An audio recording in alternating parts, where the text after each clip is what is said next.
형제들아, 자는 자들에 관하여는 너희가 알지 못함을 우리가 원치 아니한다.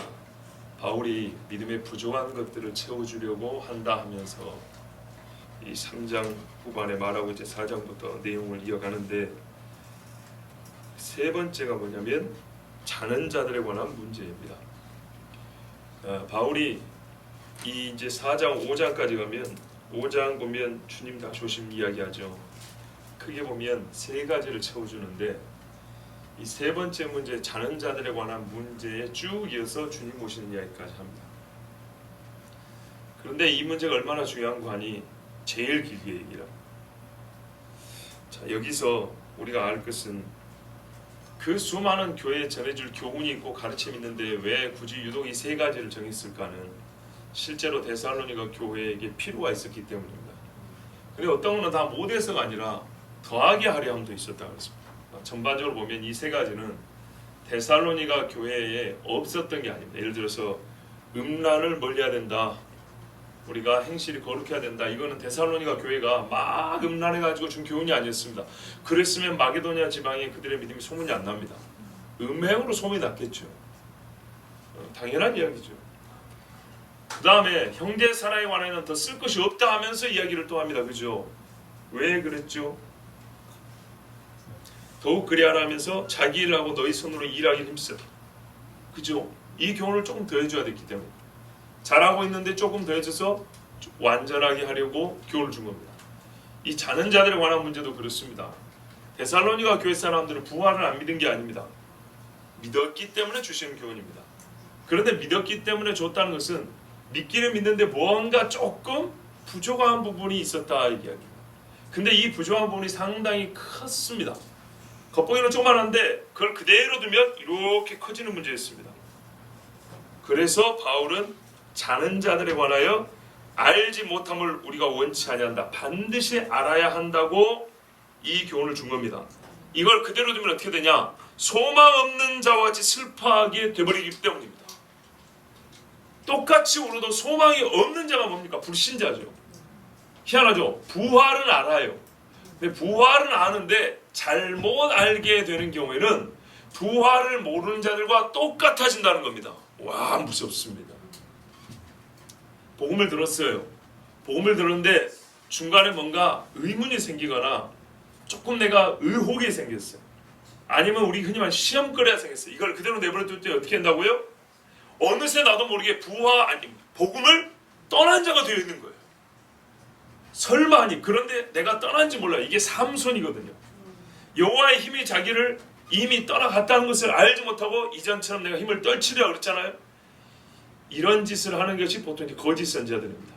그런데 우리가 마찬가지. 그래서 처음에 우리가 어떤 진리를 들었을 때 한 번 듣고 잘 알았다고 그대로 두면 안 되고, 내가 처음 듣고 배운 것이 여전한가, 그 온전함이 유지되어 있는가를 늘 확인해 봐야 됩니다. 그렇지 않고 조금씩 떠나고 있다면 다시 돌아가고 이렇게 돼야 되는 겁니다. 데살로니가 교회 같은 이 훌륭한 교회가 부활에 관한 문제에 있어서 무언가 문제가 있었는데, 좀 부족함이 있었는데, 바울이 보기에 이것을 그대로 방치할 경우에는 소망 없는 자들과 같아질 위험이 있어서 이 교훈을 주었습니다. 그리고 이것은 아주 중요하기 때문에 길고 자세하게 가르쳐 주었습니다. 그러면 우리도 자세하고 긴 이 말씀을 그대로 들어야 되겠지요. 자, 보십시오. 자는 자들에 관하여, 잔다는 것은 지금 코 골고 자는 사람이 아니라 죽은 사람들을 얘기하는 거죠. 내 친구 나사로가 잠들었느니라, 다 하는 이야기입니다. 너희가 알지 못하기를 원치 아니한다. 이 정도로 알기로 원한다면 이미 바울이 가르쳤던 겁니다. 예, 이미 가르쳤던 겁니다. 뒤에 가면 확인되는데요. 왜냐하면 이것은 그리스도 도의 초보입니다. 히브리서 6장에 그리스도의 도의 초보를 버리고 죽은 행실을 회개함과 하나님께 대한 신앙과 세례들과 안수와 죽은 자의 부활과 영원한 심판에 관한 교훈의 틀을 다시 닦지 말고, 이거는 처음에 복음 전할 때 배운 거니까 이거를 매번 다시 닦아야 될 정도로 그 틀을 없애버리고 그러지 말고 딱 들면 어떻게 하라고요? 새겨놓으라고 말입니다. 이 중에 하나가 뭐예요? 죽은 자의 부활입니다. 그러면 이 데살로니가 교회에게 무슨 문제냐? 부활 자체를 믿지 못해서가 아니라 부활에 관한 세부 사항에 한 가지 의문이 있었다 이 말입니다. 그리고 이 부족한 것, 이 의문은 신자가 죽은 자들을 생각하며 슬퍼할 때에 소망 없는 자와 같이 슬퍼할 정도로 그렇게 위험한 잘못된 생각 내지는 근심들이었습니다. 자, 그래서 바울이 그걸 바로잡아 주는데 이제 여러 신학자들이 추측을 해봐요. 그 문제가 뭐였을까? 부활을 아예 못 믿었던 것인가? 아니면 부활을 믿었는데 헬라식으로 믿었던 건가? 여러 잡신들 말이죠. 아니면은 부활할 때 내려오느냐 올라가느냐 이 문제를 고민했던 것인가? 하여튼 여러 가지 추측이 나오는데 그 복잡한 생각할 필요 없이 본문을 보면 답이 나와 있습니다. 자, 여러 가지 배경 지식이나 문법 실력을 자랑할 필요가 없고요. 본문을 보면 답이 나와 있는데 보세요. 14절에 우리가 예수에 죽었다가 다시 사심을 믿을진데 이건 이미 믿고 있다는 얘기입니다. 여러분 1장 10절에 보시면 칭찬하는 이야기 중에 또 죽은 자들 가운데서 다시 살리신 그의 아들이 하늘로부터 강림하실 것을 너희가 어떻게 기다리는지를 말하니 이랬죠. 이미 이 데살로니가 교회 사람들이 믿고 있는 겁니다. 예수님의 재림도 알고 있고 자기들의 부활할 것도 알고 있습니다. 그러니까 부활을 몰랐던 것이 아닌데 잘못된 오해가 하나 있었고 이것이 소망을 잃어버린 사람과 같이 될 정도로 위험하였다는 겁니다. 근데 여러분 언뜻 생각이 어렵잖아요. 부활을 믿는데 어떻게 소망이 없는 자처럼 슬퍼할 수 있습니까? 부활을 믿는다고 분명히 말했는데 아까 칭찬했는데 어떻게 부활을 믿는데 부활이 없는 자와 같아질 수가 있냐고요. 말이 안 되잖아요. 근데 말이 된대요. 예수님의 부활을 믿어도 이렇게 잘못된 신학이 들어오면은 부활을 모르는 자와 똑같아지는데 바로 이어지는 14절 후반부에 그 이유, 곧 그들이 갖고 있었던 문제가 뭔지 답이 나와 있습니다. 이와 같이 예수 안에서 자는 자들도 하나님이 저와 함께 데리고 오시리라. 아멘. 이 사람들이 제가 너무 간단한 이야기를 반복해서 여러분 이거 헷갈렸죠. 다시 보세요. 이 데살로니가 사람들은 부활을 믿어요. 부활을 믿는다는 것은 예수님의 부활을 이미 믿기 때문에 우리가 부활할 것을 믿어요. 그리고 예수님이 다시 오신다는 것도 믿는다고 바울이 칭찬을 했어요. 그런데 뭐 때문에 부활에 관한 무슨 믿음이 잘못됐기 때문에 소망 없는 즉 부활을 모르는 사람과 똑같아지느냐 이것이 우리에게도 의문 아닙니까? 진짜 의문이죠. 부활도 믿고 예수님 재림도 믿는다는데 어떻게 부활이 없는 자처럼 될 수가 있는가? 이 문제란 말이죠. 이 문제의 답이 본문에 나와 있다 얘기입니다. 보세요. 이와 같이 자 예수님이 죽었다가 어떻게 했어요? 부활했죠. 예수 안에서 자는 자들 그러니까 예수 믿고 죽은 자들이 예수님이 죽은 자한테 부활한 것처럼 하나님이 저와 함께 데리고 오시리라. 주님이 다시 오실 때 그들을 일으켜서 데리고 온다 이런 이야기입니다. 그러니까 무슨 고민이 있었던 건가요? 부활을 못 믿어서가 아니고 예수님의 재림도 못 믿어서가 아니라 예수님의 재림과 이미 죽은 자들과의 연결을 못 지은 거예요. 이해됐어요? 자, 부활도 믿고 예수님의 재림도 믿는데 이미 죽은 자가 예수님의 재림 시에 어떤 상태로 그들이 어떤 상태로 있게 되는가? 즉 그들이 그때 부활하는가? 아니면 부활해서 다른 곳에 있는가? 우리와 함께 있는가? 아니면 부활의 시기가 우리가 지금 살아있는 사람들이 주님 앞에 영접하러 올라가죠. 우리하고 다른 상태로 있는가? 우리는 예수님 앞에 좀 더 복된 상태라고 이미 죽은 자들은 좀 열등한 상태로 있는가? 이게 고민이었던 거예요. 이해가 되십니까? 그러니까 부활을 이미 죽은 자들이 부활할 때에 그들이 언제 부활하는가? 부활할 때의 상태가 어떠한가? 그들이 쉽게 말하면 지금 우리 살아있는 사람은 예수님이 살아있는 처럼 오면 공중으로 올라간다는 걸 알겠는데 그러면 죽은 사람들은 어떻게 되죠? 그들이 우리처럼 이렇게 올라가는가? 아니면 우리가 먼저 올라오고 그 다음에 그들이 나중에 올라오는가? 우리는 영광스러운 몸으로 바뀌는데 그들은 조금 덜 영광스러운 몸으로 바뀌는가? 이런 고민이었던 거예요. 아시겠죠? 그런데 큰 그림은 똑같잖아요. 부활한다. 예수님이 다시 오신다. 이렇게 놀라운 거예요.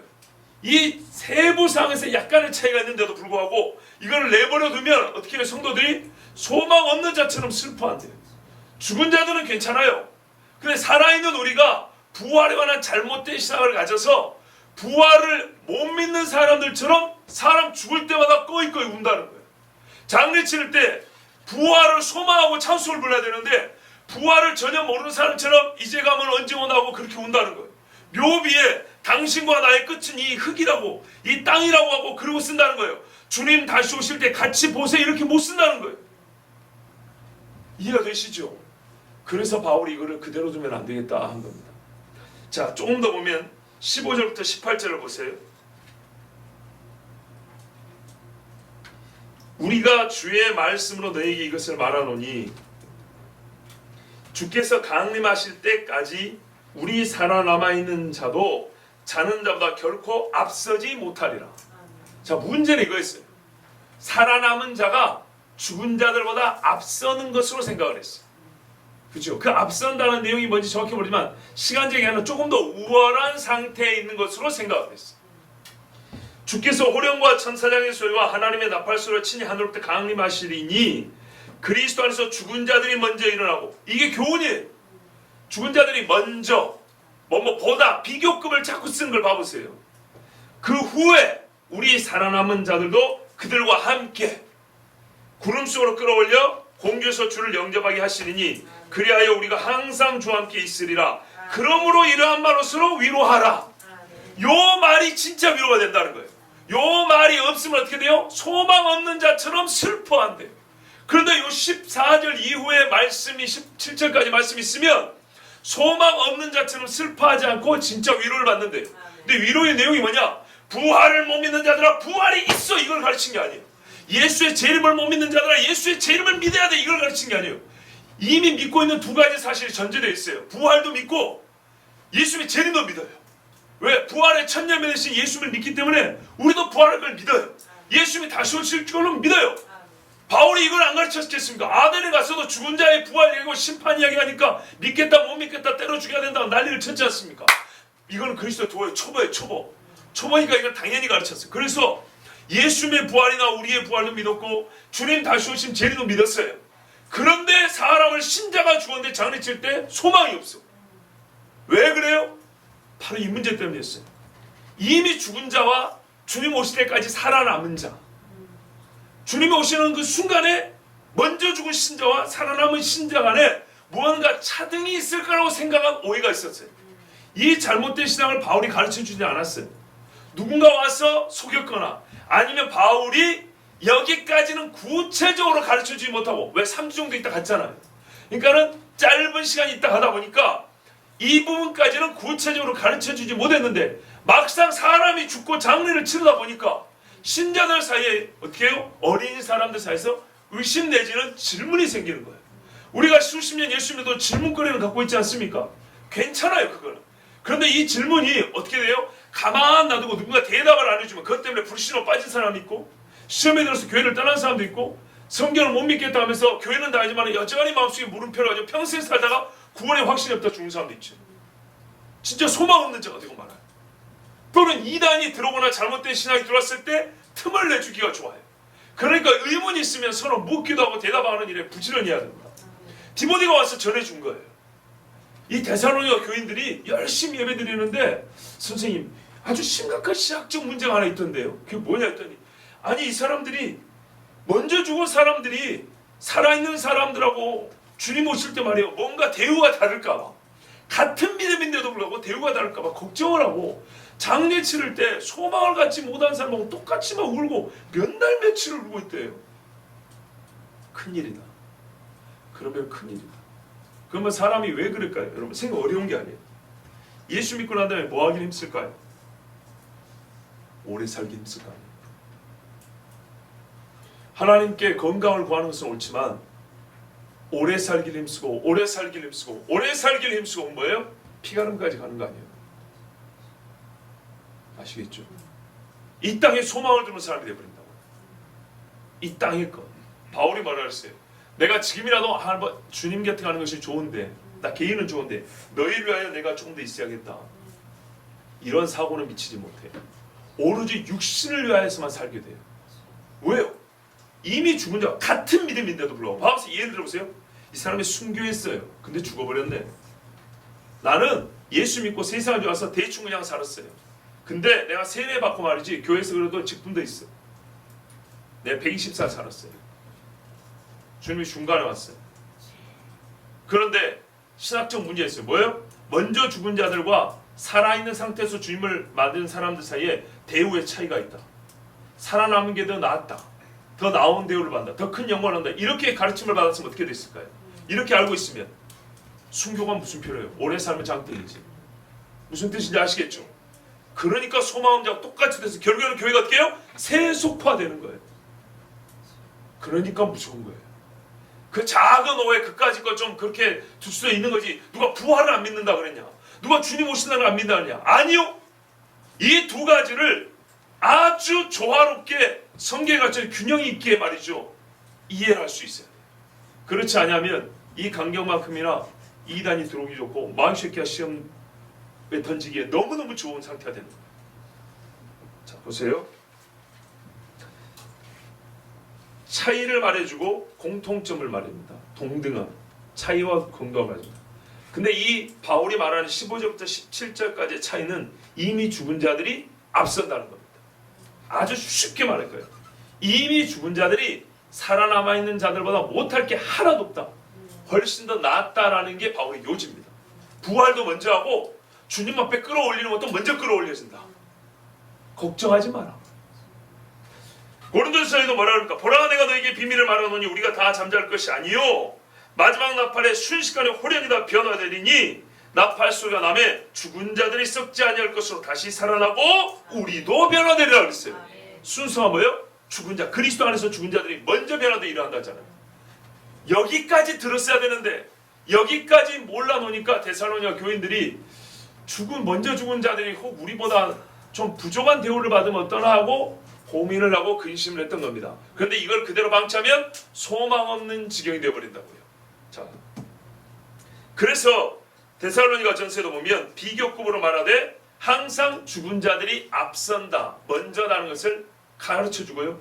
그 다음에 우리다 이렇게 말해줍니다. 그런데 최후의 상태는 동일하다, 주와 함께 이렇게 말하죠.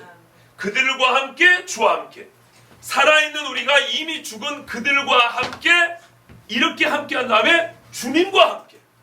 보세요. 17절에 그 후에 우리 살아남은 자들도 그들과 함께 구름 속으로 끌어올려 공주에서 주를 영접하게 하시니 그리하여 우리가 항상 주와 함께 있으리라. 똑같죠? 예, 최종 상태는 똑같아요. 이 똑같은 최종 상태에 들어가는데 하나님이 그리스도 안에서 죽은 자들을 먼저 부른다는 겁니다. 그러니까 살아있는, 그때까지 살아있는 우리가 혹 먼저 죽은 자들이 땅속에 묻혀서 보니까 흙밖에 없거든. 예? 파보니까 뼈하고 흙밖에 없단 말이에요. 사람이 연약하다 보니까 눈으로 그걸 보니까 과연 이들의 몸이 어떻게 일어날까? 근심이 돼요. 그때 바울은 이와 같이 예수 안에서 자는 자들도 하나님이 저와 함께 데리고 오시리라 하면서 그들이 똑같이 부활해서 주님 오실 때 불려짐을 받을 것이다. 그리고 우리와 함께 있을 것이다. 걱정하지 마라. 그들이 혹 잘못된 대우를 받을까, 우리보다 열등한 대우를 받을까, 그런 걱정하지 마라. 그런데 의문은 이거예요. 왜 그런 생각을 갖게 됐을까? 왜 죽은 자들은, 먼저 죽은 자들은 살아서 주님을 보는 사람들보다 좀 보다 못한 대우를 받으리라, 그들의 영광이 좀 더 못하리라, 이런 생각을 하게 되었을까? 그것은 본문에서 알 수가 없어요. 왜 그런지까지는 알 수 없어요. 다만 우리가 사람이 누구나 갖고 있는 보편적인 정서나 심정을 우리가 생각해 볼 때 진짜 우리가 눈앞에 있으면 무언가가 손에 잡힐 듯하고 진짜 말 현실적으로 느껴지잖아요. 실제로. 그런데 이게 눈앞에 사라지고 나면 적어도 눈앞에 사라진 것이 눈앞에 있기까지 더 거리가 있잖아요. 무슨 말씀인지 아시겠죠? 부활을 하려면 부활의 육체를 입는 것인데 이미 육체를 가지고 있는 사람이 부활한 육체에 있어 변화만 되면 되니까 더 가깝게 느껴지고, 육체 자체가 상실되어 버린 사람은 더 멀게 느껴진단 말이에요. 이게 인간적인 생각이고 걱정입니다.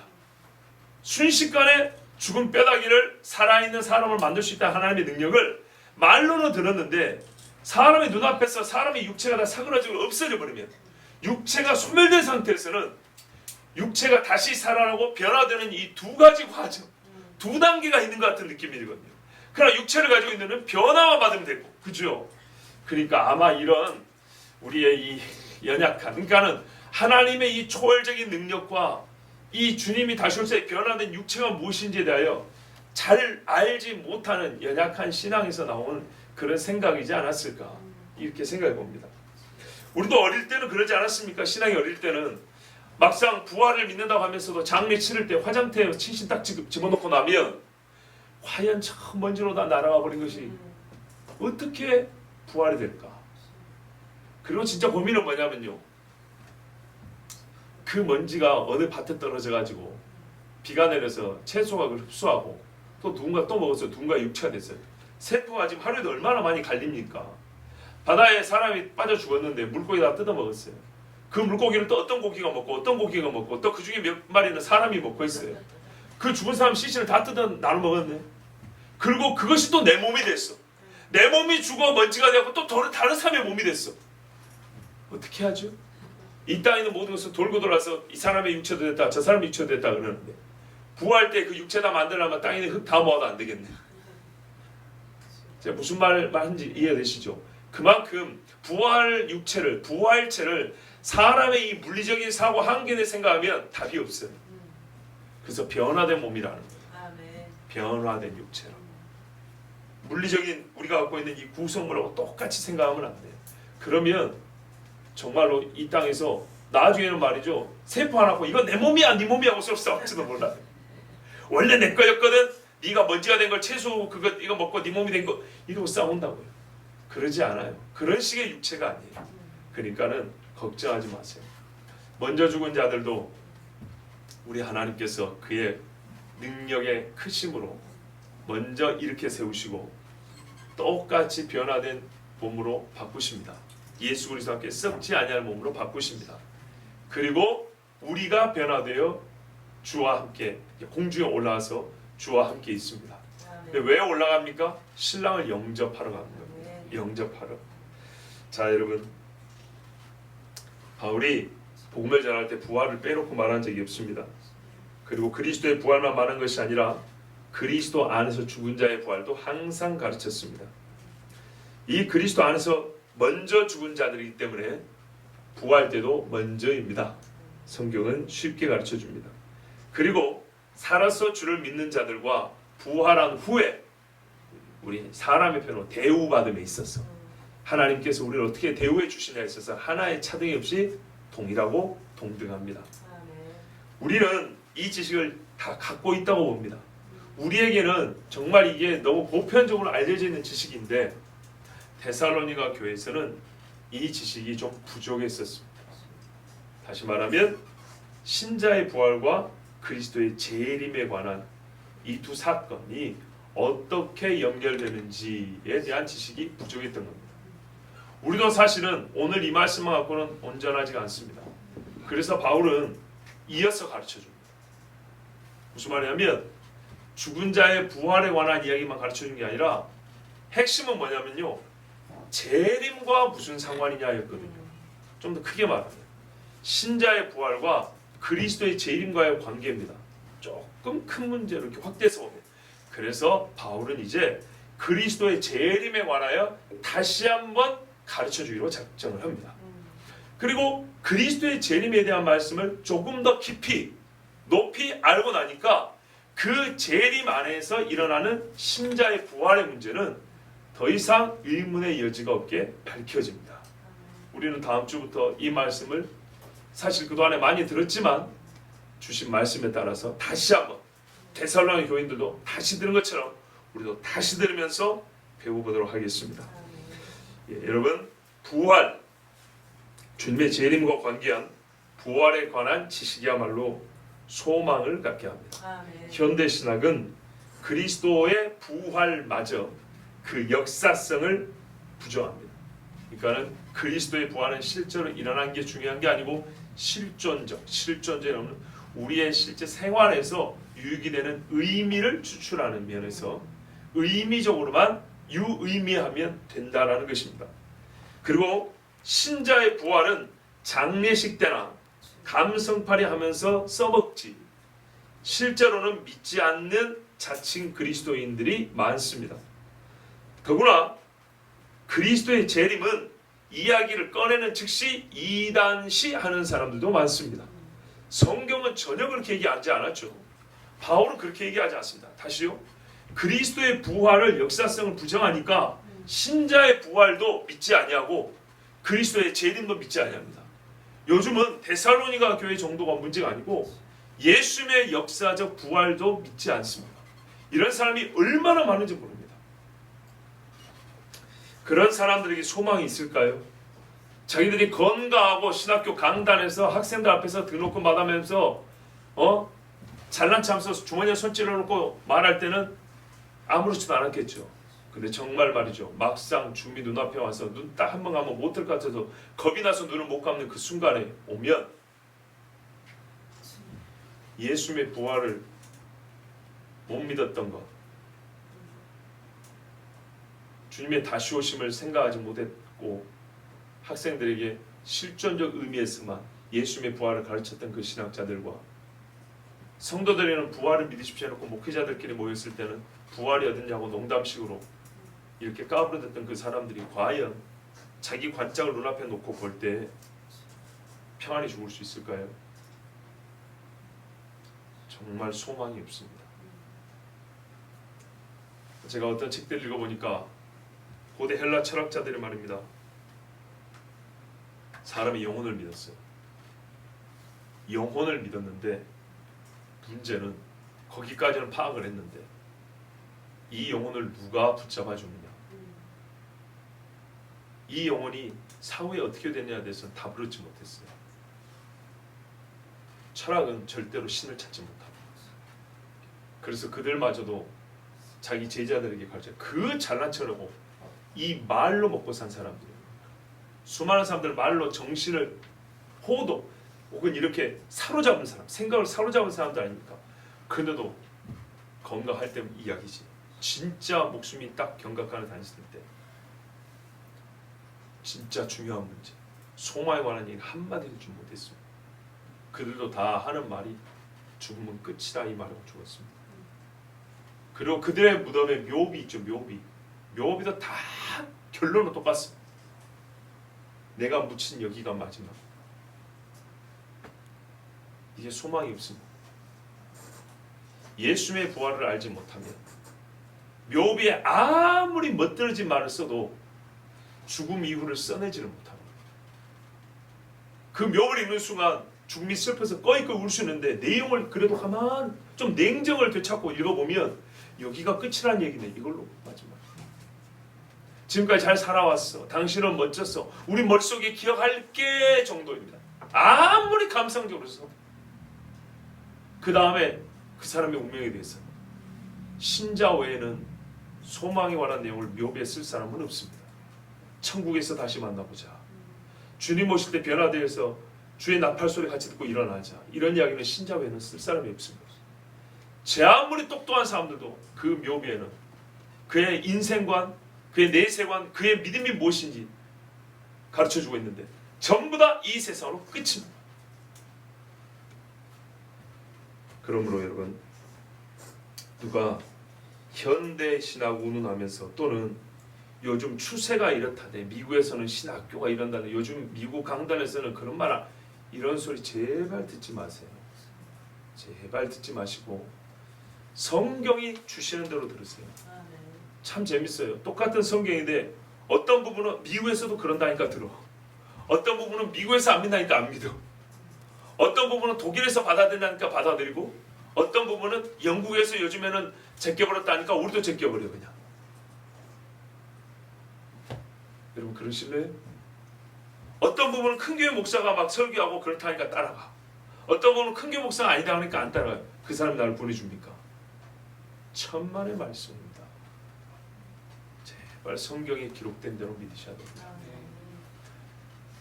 그 사람이나 나나 빨가벗고 하나님 말씀 앞에 선다니까요.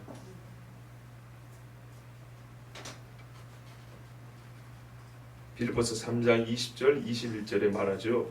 그러나 우리의 시민권은 하늘에 있는지라 거기로부터 구원하는 자 곧 주 예수 그리스도를 기다리노니 그런 만물을 자기에게 복종하게 하실 수 있는 자의 역사로 요 능력으로 만물을 자기에게 복종하는 그 능력 힘으로 우리의 낮은 몸을 자기 영광의 몸의 형체같이 변하게 하시리라 그랬어요. 자, 그러면 그리스도인들은 슬퍼하지 않습니까? 사람 죽으면 슬퍼하죠. 슬퍼합니다. 어떻게 슬퍼하죠? 오늘 본문에서 한번 힌트를 얻어서 말을 꾸며보세요. 어떻게 슬퍼하죠?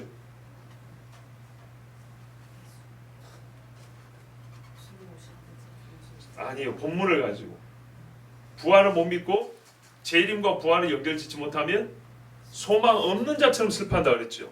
그럼 우리는 어떻게 슬퍼하죠? 그렇죠. 소망 있는 자로 슬퍼하는 거예요. 그러니까 장래 시대 눈물 보인다고 믿음 없다는 얘기가 아니에요. 이거는 장래 시대 흘리는 눈물은요, 믿음이 없어서 흘리는 눈물이 아니라 사랑으로 흘리는 눈물이죠.